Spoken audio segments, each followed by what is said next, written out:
নমস্কার সবাইকে। বিথি পাঠশালা ইউটিউব চ্যানেলে সবাইকে অনেক অনেক স্বাগত। আজকে নিবেদন বলাইচাঁদ মুখোপাধ্যায়ের একটি ছোট গল্প অদ্বিতীয়া। তবে আজকের গল্প শুরু করার আগে আমার চ্যানেলটা যারা নতুন তারা চ্যানেলটিকে অবশ্যই সাবস্ক্রাইব করে ভিডিওগুলিকে লাইক করে দেবেন, ভালো লাগলে বন্ধুদের সঙ্গে শেয়ার করবেন এবং পাশে থাকা বেল আইকনটি অবশ্যই ক্লিক করবেন। শুরু করছি আজকের নিবেদন। বেশ ছিলাম। অফিসের সাহেব এবং গৃহে মা ষষ্ঠী আমার প্রতি সদয় ছিলেন। সাহেব আমার মাহিনা এবং মা ষষ্ঠী আমার সংসার বাড়াইতেছিলেন। আমার পিতৃমাতৃকুলে আর কেহ ছিল না। উত্তরাধিকার সূত্রে কিছু টাকাও জুটিয়া গিয়াছিল। খাসা ছিলাম। প্রভাবতী অর্থাৎ আমার গৃহিণী গড়ে বছরে 1.5টি করিয়া সন্তান প্রসব করিয়া 4 বছরে আমাকে 6টি পুত্র ও কন্যার মালিক করিয়া তুলিয়াছিলেন। মাঝে 2 বার যমজ হয়। প্রজাবৃত্তি সত্ত্বেও কোনো অভাব ছিল না। হঠাৎ কিন্তু বেকুব বনিয়া গেলাম। 5ম বর্ষেও গৃহিণী তারা স্বাভাবিক গর্ভাবস্থা বহন করিতেছেন। এবার কিন্তু ব্যাপারটা স্বাভাবিক হইলেও সহজ ছিল না বোঝা গেল। কারণ তিনি মারা গেলেন। তিনি তাহার পিত্রালয়ে শান্তিপুরে ছিলেন। যদিও আমার শ্বশুর এবং শাশুড়ি উভয় অনেককাল স্বর্গীয় হইয়াছেন, কিন্তু আমার শ্যালক বিনোদ ডাক্তার বলিয়া প্রভা প্রতিবারই সেখানে যাইত। বিনোদ লিখিতেছে, হঠাৎ অ্যাপ্রেন্সিয়া হইয়া দিদি 3-4 ঘন্টার মধ্যেই মারা গেলেন। আপনাকে খবর দেবার সময় ছিল না। কিডনি খারাপ ছিল। শেষদি ছেলেদের লইয়া সম্বলপুর চলিয়া গিয়াছেন। তাহার চিঠি বোধহয় পাইয়াছেন। পাইলাম। তিনি লিখেছেন, কি করিবে বলো ভাই, সবই অদৃষ্ট। তোমার ছেলেমেয়েরা এখন আমার কাছে কিছুদিন থাকুক। আমি তো বাঁচা মানুষ, আমার কোনো অসুবিধা হইবে না। ছেলেরা ভালোই আছে, কোনো ভাবনা ভাবিও না। ইতি। কিংকর্তব্য বিমূঢ় হইয়া ছুটির দরখাস্ত করিলাম। কপাল গুণে আমার সাহেবও বদলি হইয়া গিয়াছেন। ছুটি সুতরাং মঞ্জুর হইল না। 2 মাস পরে সম্বলপুরবাসিনী শালিকার আর একখানি পত্র পাইলাম। তিনি অন্যান্য নানান কথার পর লিখিতেছেন, প্রভা সতীলক্ষ্মী ভাগ্যবতী ছিল। সে গেছে, বেশ গেছে। জজল্যমান সংসারে স্বামী ছেলে পুলে সব রেখে গেছে। কিন্তু তোমার তা বলে সংসারটা ছাড়খাড় করে তো আর ভালো দেখায় না, উচিতও নয়। আমার কথা শোনো, আবার বিয়ে করো তুমি। এখানে একটি বেশ ভালো ভাগ্য ডাগর ডুগর মেয়ে আছে। যদি তোমার ইচ্ছে হয় বলো, সম্বন্ধ করি। আমার তো মেয়েটা বেশ পছন্দ, তোমারও নিশ্চয়ই পছন্দ হবে। এতেই মারফত নানান কথা।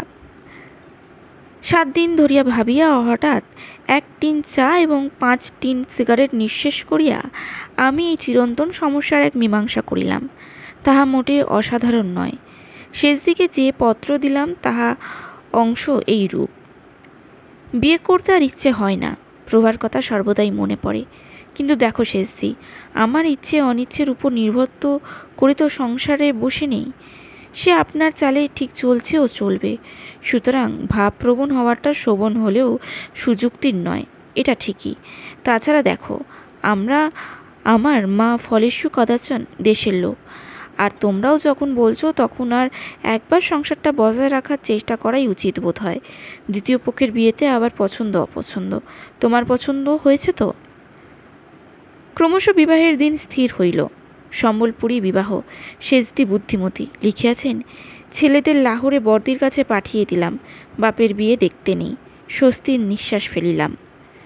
যথাকালে সাহেবের হাতে পায়ে ধরিয়া হপ্তাখানেকের ছুটি লইয়া সোজা রওনা হইয়া পড়িলাম, একাই। এ বিয়ের কথা কাউকে বলিতে আছে, কিভাবে গোঁফটা কামাইয়া ফেলিলাম। একে এই কালো মোটা চেহারা, তার উপর কাঁচা পাকা এক ঝুড়ি গোঁফ লইয়া বিবাহ করিতে চাইতেই নিজেরই কেমন বাঁধো বাঁধো ঠেকিতে লাগিল। বিবাহ বাসর। ওই অবাঞ্ছিত চেলি পড়া মেয়েটি আবার আমার সঙ্গিনী হইতে চলিয়াছে। প্রভাকেও একদিন এইভাবেই পাইয়াছিলাম। সে কোথায় চলিয়া গেল। আজ আবার আরেকজন আসিয়াছে। ইহার কিডনি কেমন কে জানে। নানারূপ এলোমেলো কথা আসিতে লাগিল।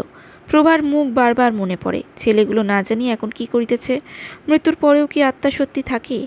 এ মেয়েটি বেশ বড়সড় দেখিতেছি, কিন্তু ভারী জড়সড় হইয়া বসিয়া আছে, একবারে মাথা নিচু করিয়া। আচ্ছা, প্রভার যদি গৃহাণী ইত্যাদি। শুভদৃষ্টির সময় মেয়েটি কিছুতেই ঘুমটা খুলিল না। সেজদি বলিল, ভারী লাজুক। আপাতমস্তক মুড়িয়া পাশ ফিরিয়া শুইলাম। আমিও ঘুমাইলাম।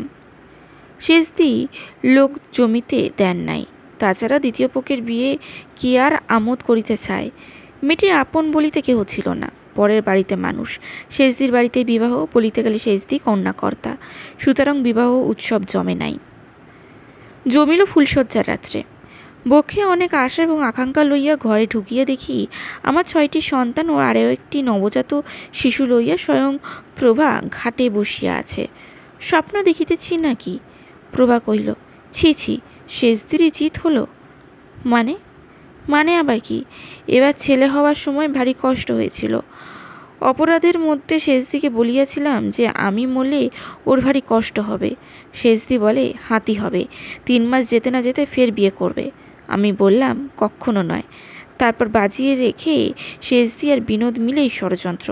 আমি শান্তিপুরেই ছিলাম আর এই সন্ধেবেলায় এসেছি। এসে দেখি সেজদিরই জিত। পাড়ার মানকে ছোঁড়াকে কোণে সাজিয়ে সেজদি বাজি জিতেছে। 100 টাকা দাও এখন। ছি ছি, কি তোমরা অমন গোঁফটা কি বলে কামালে? আমার অবস্থা অবর্ণনীয়। পরদিন প্রভাতে সেজদির পাওনা চুকাইয়া দিয়াছি। এখন গোপটা উঠিলে যে বাঁচি। আজকের গল্পটি কেমন লাগলো কমেন্টে অবশ্যই জানাবেন। ভালো লাগলে লাইক করবেন, বন্ধুদের সঙ্গে শেয়ার করবেন এবং পাশে থাকা বেল আইকনটি অবশ্যই ক্লিক করবেন। নমস্কার।